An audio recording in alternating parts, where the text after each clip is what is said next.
একটা ফেসবুকের যখন প্রফেশনাল মোড চালু করা থাকে তখন আপনারা জানেন এই ফেসবুক থেকে যদি যথেষ্ট ভিউ এবং ফেসবুক যদি মনে করে যে এটার মনিটাইজেশন দেবে তাহলে কিন্তু এটা থেকে আর্ন হয়।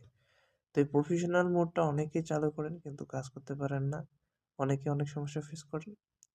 যদি আপনি অফ করতে চান সেই ক্ষেত্রে কী করবেন, এই থ্রি ডট বাটনে ক্লিক করবেন, করার পরে এই যে প্রোফাইল অপশনে ক্লিক করবেন উপরের দিকে, করার পরে ভিতরে দেখবেন যে প্রফেশনাল ড্যাশবোর্ডের নিচে অ্যাড স্টোরির পাশে থ্রি ডট বাটন পাবেন। যদি না পান এখানে তাহলে উপরের দিকে খুঁজবেন, তারপরে থ্রি ডট বাটনে ক্লিক করার সাথে সাথে দেখেন এই যে টার্ন অফ প্রফেশনাল মোড, এটাতে ক্লিক করবেন, কন্টিনিউ দেবেন, অটোমেটিকলি আপনার প্রফেশনাল মোডটা অফ হয়ে যাবে।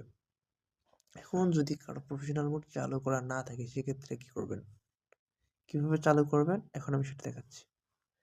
আপনি যে প্রোফাইলটার প্রফেশনাল মোড অন করবেন তার প্রোফাইলের ভিতরে সেম জায়গাটাতে আপনি আসবেন, আসার পরে থ্রি ডট বাটনে ক্লিক করবেন, করার পরে just turn on professional mode দিয়ে ওকে করে দিলে হয়ে যাবে।